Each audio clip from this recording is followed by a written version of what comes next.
Welcome to Below the Line, where we talk about working in Hollywood from the crew perspective. My name is Skid. I'm a former assistant director and your host.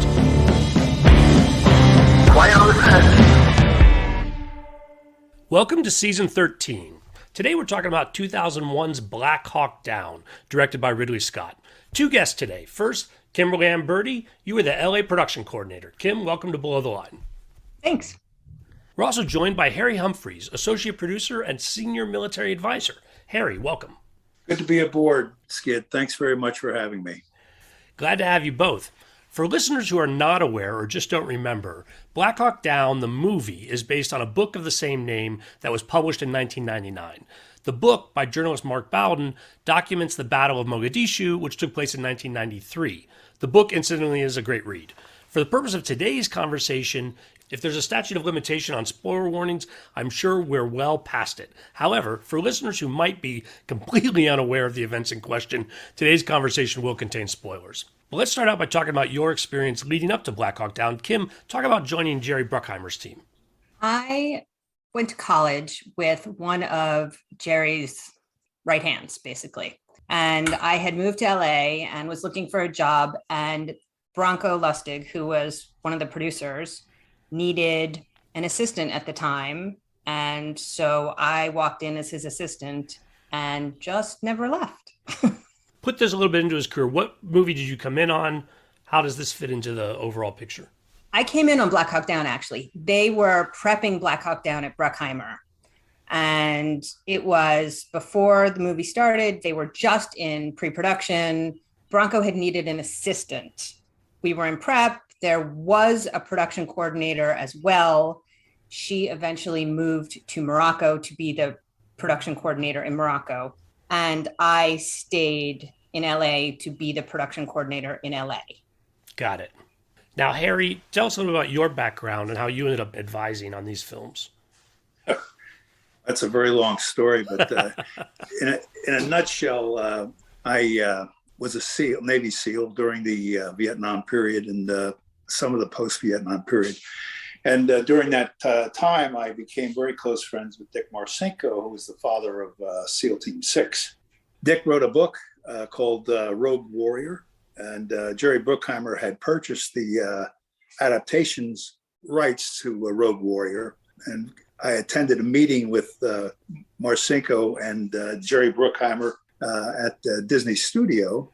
And basically, Marcinko volunteered my services without even looking at me, sitting across the table from Bruckheimer, that Harry's here in California and he can be the tech advisor with the writer.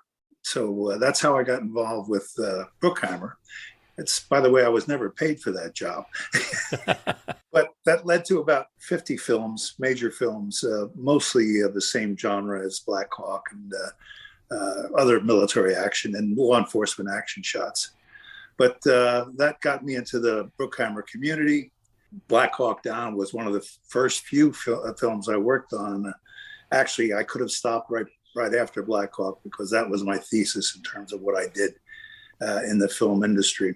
My wife, Catherine Ferrari Humpries, was an invaluable asset during Black Hawk because she wound up being, not officially, but actually being the buyer for military equipment, military uniforms, and so on. The issue with Black Hawk, it was a 93 operation, and we were shooting this in 2001. The uniforms were different, slightly different, and we knew in the process of prepping this thing that we had to be absolutely correct because the audience would be loaded with experts. And we did not want to violate the expert level of how that film should have been portrayed.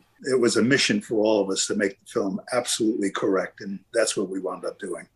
Well, besides your expertise, Harry, I know there was a lot of active duty military personnel involved with Black Hawk Down as well. Talk a little bit about what the military department looked like on this film. Well, the military department, in that it was a DOD sanctioned movie, we managed to get a production assist agreement with the Department of Defense. The feeling was on the part of the Department of Defense that they got bad press during the actual Mogadishu events. And they really wanted the world to know what really happened. It wasn't a complete chaotic thing. It was chaotic, of course, but the fog of war is always chaotic. And they wanted the film to be done right, and they wanted their participation to be absolutely correct, and it was. So basically, starting with the training part, they offered to stand up their military elements that were being portrayed in the film, and that would be the 75th Ranger Regiment. They're located in Fort Benning. So Fort Benning, 75th Ranger Regiment HQ, put up a gentleman's training course for all the actors that played Rangers.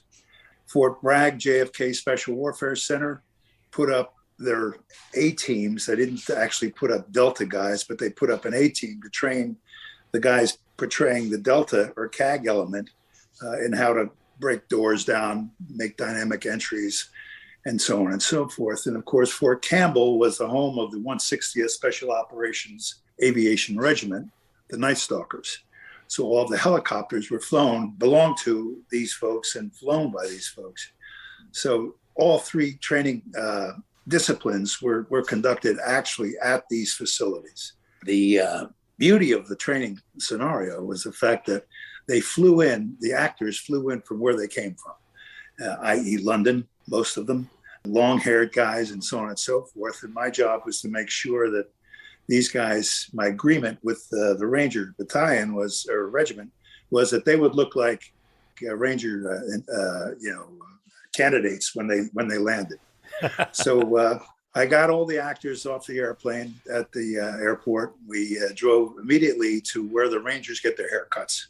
Now, bear in mind now, you had some fairly good-sized British actors, all with long hair. I mean, clearly they wanted to be Beatle lookalikes. That was the style back then.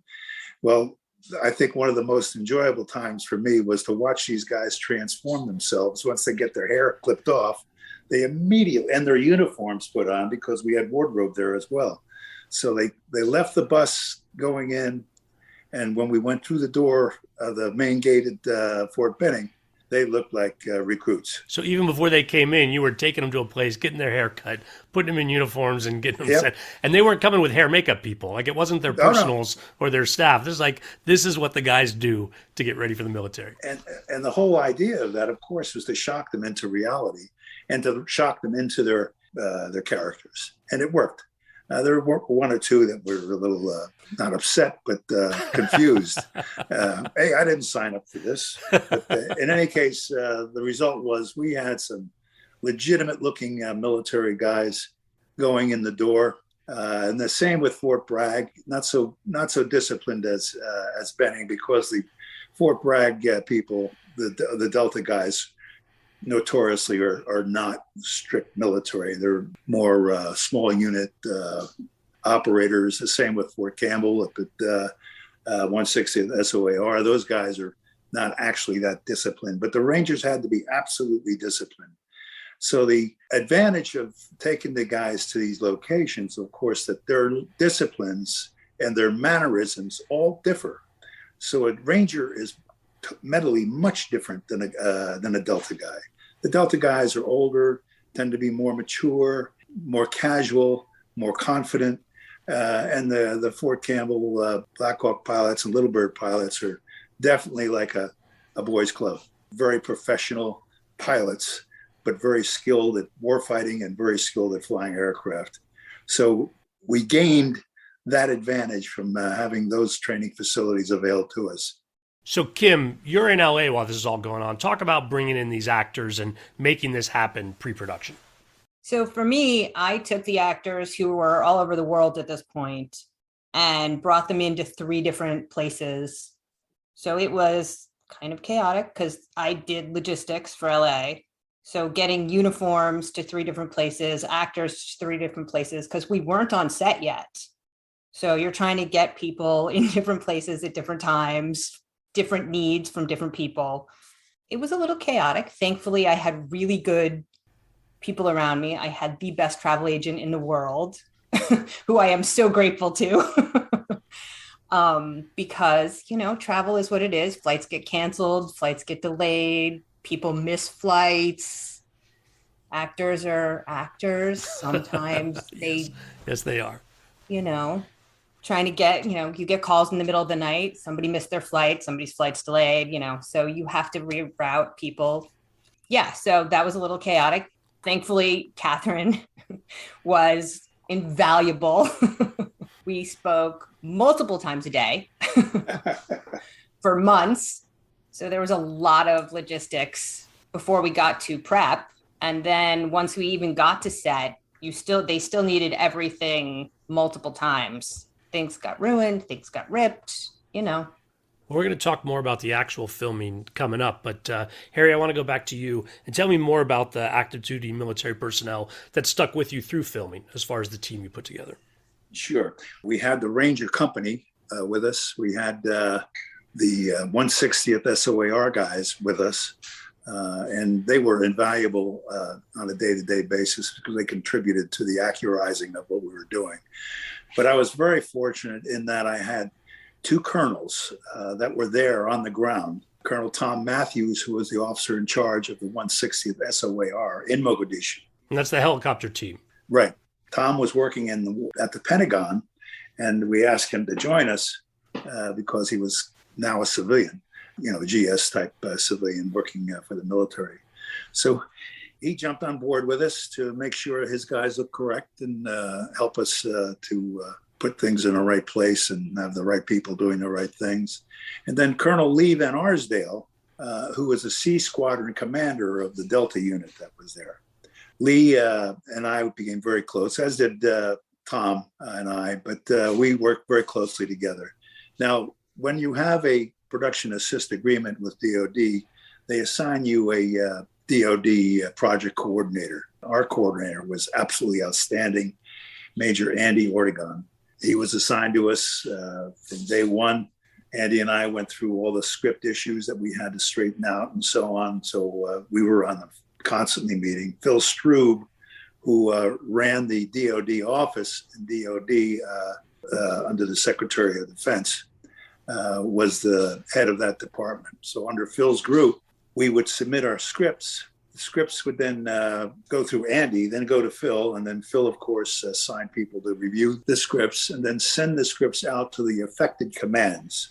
So each command had to sign off on their part, and they yay or nay what was going on in the script. So that's always an issue because you have the creative side of making a movie, and you have the attempt to accurize as much as possible, especially with the real life film that's replicating a military or a law enforcement or whatever event. You owe it to those that died in the process of that action to make it look as true as possible. And that was the intent of all of that. Once we got on the ground, I had several young Rangers that were actually there, part of the Ranger group. And they were invaluable in giving us personal photos for the research work that we needed for the uniforms and little details that you would tend to miss through a history book. So these guys actually had stuff that they carried with them on the day. And that was an invaluable asset that we had in the group. So between the two colonels, Major Andy Ortegon, and a few of the Rangers that were actually there, that comprised myself as a HOD, that comprised the military department. And this entire department moved intact to Morocco. We did the actual filming at the start of 2001. Correct. In the training at Fort Benning, I covered the Rangers, making sure that was running well and so on. And then I sent Lee Van Arsdale to Fort Bragg. He was the Delta commander, so he was there with the training process. And then the same with Tom Matthews, who was the 160 SOAR guy. He stayed at Fort Campbell during that training process. So we had representation in each of those training operations. And I tended to go to all three facilities, bounced around to make sure everybody was getting what they needed from my side. And so with the move to Morocco, filming in Morocco overall just sounds like it's challenge, never mind trying to accurately recreate a military engagement. Let's talk about the logistics of filming in another country. I would say that thankfully this was shot pre 9/11 because I do remember exporting weapons. I do remember trying to track down every privately owned Black Hawk in the world I don't remember how we did that, but I know we did that. And at the time, I do know there were 8 of them. There were 8 privately owned Blackhawks in the world. I mean, trying to export things, trying to get licenses to export them, trying to get visas and all sorts of things. And it was a lot of red tape, a lot of work. I mean, thankfully, we worked with an exporter who was also brilliant and knew how to get around a lot of things, expedite a lot of things, trying to get every piece of clothing over there, trying to get anything you could possibly need over there. Set deck. Yeah. I remember shipping flag patches for uniforms specifically, like every little tiny detail got shipped. The reason the flags were an issue is because the uniforms of that period, they wore the flag on the right shoulder. So the flags had to be reversed. The flag always has to tend backwards. In other words, as if you're running into the wind. Typically, the flag patches are actually the other way around. So we had to get these flags specially made, and Kim had the task of trying to get those things pulled together and sent to us in time. Yeah, the whole uniform issue, I mean, that's another discussion, but it was, thank God for Kathy and Kim, because it was difficult. The uniforms didn't come off the shelf at ISS or any of the costume houses. That we had to find them because it was a different pattern than what was being used during the early 20s. So that was an issue. Harry, keep going. I can't imagine that wardrobe was the most difficult challenge of being in Morocco. Talk to me about how things came together in theater. We had 3 elements, major elements that were difficult. The weapons, okay, are always an issue. We were actually fortunate enough to be able to buy 100 M16A2s from South American country. And our armorer, Simon Atherton, actually located them in Guatemala. So a M16A1 is what he was able to buy for a very, very cheap price. They were basically excess. Now he being Simon Atherton and his crowd, had to convert each one of those weapons to look quasi-modern as the M16A2 model looks, and also the CAR 15, which is a short version. So he had to make all those conversions, over 100 weapons, in a trailer in Morocco. Every one of those weapons that you see, the CAR 15s were carried by the Delta guys. The Rangers carried the M16A2s.